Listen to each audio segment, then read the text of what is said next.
በሀገራችን የተለያዩ አካባቢዎች የሚደረገው ጠንካራ ውጊያ ተጠናክሮ ቀጥሏል። ከተለያዩ የጦርነት ቀጠናዎች አሁን የደረሱን ሰበር መረጃዎችን ይዘንላችሁ መጥተናል። በትግራይ ክልል የተፈጠረው የፖለቲካ ውጥረት ረገብ ሊል አልቻለም። አደገኛ ትኩሳት ተፈጥሯል። ዝርዝር ዘገባ ይዘንበታል።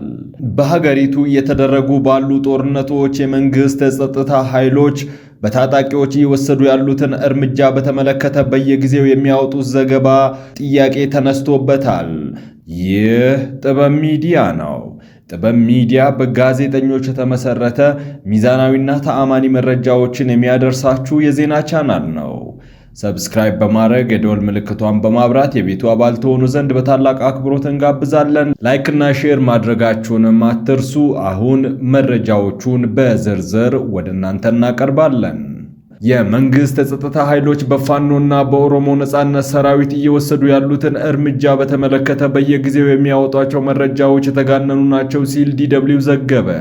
በጉዳዩ ዙሪያ የተለያዩ ምሁራንን በማነጋገር ዘገባ የሰራው ዲደብሊው በጦርነቱ እንደሚዘገበው የመንግስት የጸጥታ ኃይሎች ድል ቢቀናቸው ኖሮ በጦርነት ሂደቱ ላይ ለውጥ ይኖር ነበር ብለዋል።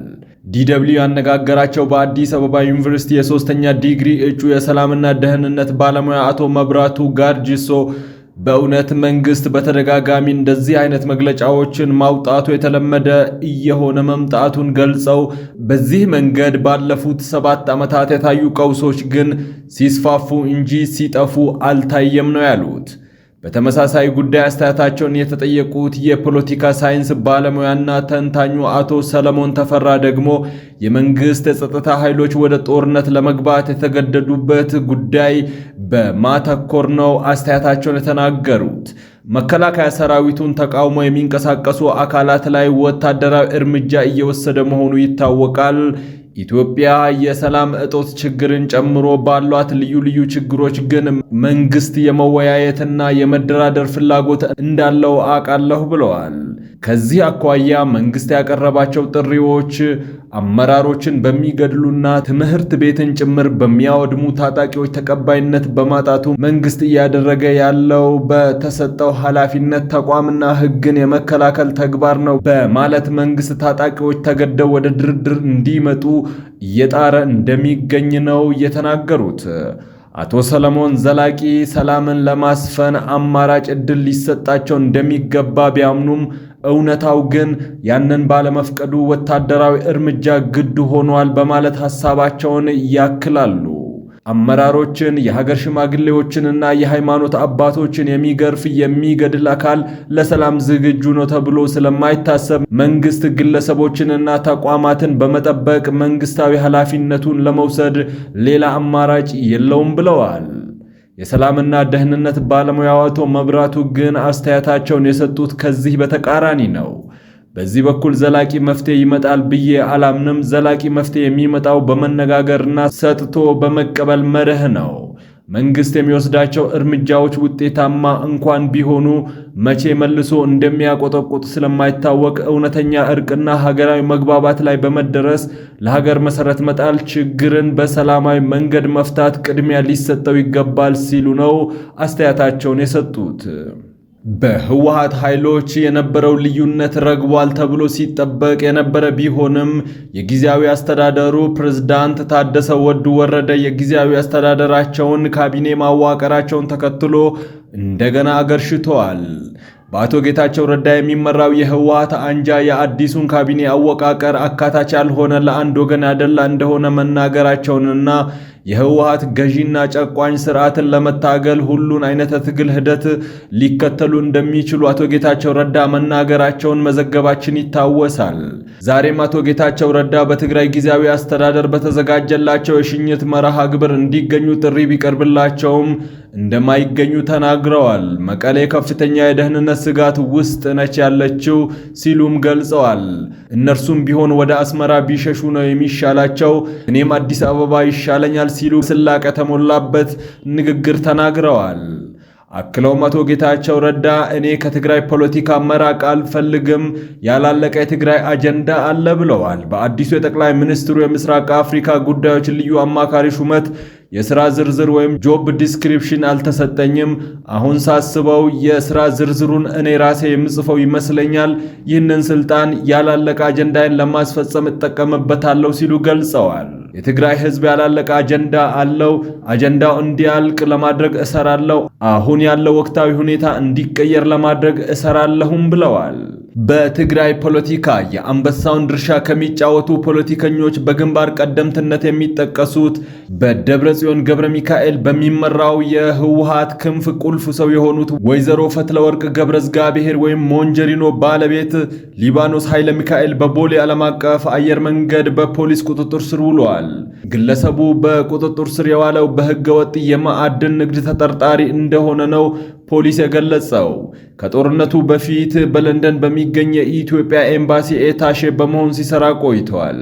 በዚህ ቆይታው ከሀገራዊ ሥራ ይልቅ በዋናነት በህገወጥ ገንዘብ ዝውውር፣ ማዕድን ዝውውርና ህገወጥ ጦር መሳሪያን በአስፈጻሚዎቹ በኩል በማስተላለፍና በርካታ ሚሊዮን ዶላር ያፈራ ሰው ነው ሲሉ ለመንግስት ውግንና ያላቸው የማህበራዊ ሚዲያ አውታሮች ሲዘግቡት ቆይተዋል። ጦርነቱ ከተቀሰቀሰ በኋላም ቢሆን መከላከያ ሰራዊቱ መቀለን ለመቆጣጠር ጫፍ በደረሰበት ጊዜ 25 ኩንታል ወርቅና $300,000 ብር በካሽ ይዞ ለንደን ገብቷልም ብለዋል። ለዚህም ዶክተር ደብረጽዮንና ሞንጀሪኖ ህወሓትን ወክሎ እየተጓዘ መሆኑንና ንብረቱም የህወሓት ነው የሚል ደብዳቤ ጽፈውለት ነበር ሲሉ ገልጸዋል። ግለሰቡ የህወሓት ቁልፍ ሰው ቤተሰብ በመሆኑ በህወሓትና በፌዴራል መንግስቱ ያለውን አለመግባባት የበለጠ ያሰፋዋል የሚል ስጋት ጭሯል። በምስራቅ ወለጋ ዞን ኪራሙ ወረዳ የፋኖ ታጣቂዎች ዛሬ ጠዋት ጀምሮ በነዋሪዎች ላይ ያነጣጠረ ጥቃት መፈጸማቸው ተዘገበ። በኪራሙ ወረዳ የባዳሴ ጫቤ ቀበሌ ነዋሪ እንደተናገሩት የፋኖ ታጣቂዎች ተደራጅተው ተደጋጋሚ ጥቃቶችን እየፈጸሙ ይገኛሉ። በአካባቢው በዚህ ተደጋጋሚ ጥቃት ከፍተኛ ጉዳት እየደረሰ መሆኑንም ገልጸዋል። ታጣቂዎቹ ከቀናት በፊት በአካባቢው ላይ ጥቃት በማድረስ አንድ ሰው መግደላቸውንና የህዝብ ንብረት መዝረፋቸውን ነዋሪዎች ተናግረዋል። እስካሁንም ለህዝብ የደረሰ የመንግስት የጸጥታ ኃይል ግን ቦታው ላይ እንደሌለ ነው ነዋሪዎች የተናገሩት። ራሱን የአማራ ፋኖ ብሎ የሚጠራውና በአማራ ክልል የትጥቅ ትግል በማድረግ ከ2 ዓመት በላይ ያስቆጠረው ታጣቂ ኃይል በወለጋ አካባቢ የሚንቀሳቀስ ቤዛሞ እዝ የሚል ታጣቂ ኃይል ማቋቋሙን ከወራት በፊት መግለጹ የሚታወስ ነው። ይህን ተከትሎም በወለጋ የተለያዩ ወረዳዎችና ቀበሌዎች የፋኖ ታጣቂዎች የደፈጣ ጥቃት በመፈጸም ዜጎችን መግደላቸውንና ማገታቸውን መዘገባችን ይታወሳል። ብሔራዊ ባንክ የሚያወጣቸው ምንዛሬ ጨረታዎች ግልጽነት ይጎድላቸዋል ሲሉ የባንክ ኃላፊዎች ተናገሩ። ብሔራዊ ባንክ ከቅርብ ጊዜ ወዲህ የውጭ ምንዛሬ ጨረታ ማውጣት የጀመረ ሲሆን በጨረታው አሰራር ላይ ቅሬታ እንዳላቸው ባንኮች እየተናገሩ ይገኛሉ። አንድ ስማቸው እንዲጠቀስ ያልፈለጉ የባንክ አመራር ሲናገሩ እኛ ያቀረብነው ዋጋ ተቀባይነት እንዳላገኘ ብቻ ነው የሚገለጽልን ብለዋል። እንዳስረዱትም የመጨረሻ ዋጋቸውን በኢሜል እንዲልኩ የሚደረግ ሲሆን ጨረታውን ማን እንደሚከፍተው እንኳን እንደማይታወቅም ነው የተናገሩት። ጨረታውም የኛ ዋጋ ከሌሎች ተወዳዳሪዎች ጋር ያለው ልዩነት የምናውቅበት ምንም አይነት መንገድ የለም ካሉ በኋላ የጨረታው አሰራር ግልጽነት እንደሚጎድለው አስረድተዋል። አንድ ሌላ የባንክ ኃላፊ እንደገለጹት ደግሞ እነሱ ያቀረቡት ዋጋ ከሌሎች አነስተኛ ተብሎ ውድቅ ቢደረግም በሶስተኛ ዙር ጨረታ ወቅት ያቀረቡት ዋጋ ግን ከአማካኝ የበለጠ እንደነበረ አስታውቀዋል። የባንክ ኃላፊዎቹ እንደሚሉት ብሔራዊ ባንክ በሚያወጣቸው ጨረታዎች የሚገለጸው በአማካኝ የቀረበለትን ዋጋ የተወዳዳሪ ባንኮች ብዛት ብቻ ነው። ምን ያህል ባንኮች የውጭ ምንዛሬ እንዳገኙና ምን ያህሉ ደግሞ እንዳጡ የሚገልጽ ነገር እንደሌለም አስታውቀዋል። በመሆኑም በቀጣይነት ብሔራዊ ባንኩ የሚያወጣቸው ጨረታዎች ላይ ግልጽነት ያለው አሰራር እንዲከተልም አሳስበዋል። ብሔራዊ ባንክ በ2 ሳምንት እንደዚህ አይነት ጨረታዎችን እንደሚያወጣ የሚያስታውቅ ሲሆን ባሳለፍነው ሳምንት ለ4ኛ ጊዜ ጨረታ ማከናወኑ ይታወቃል።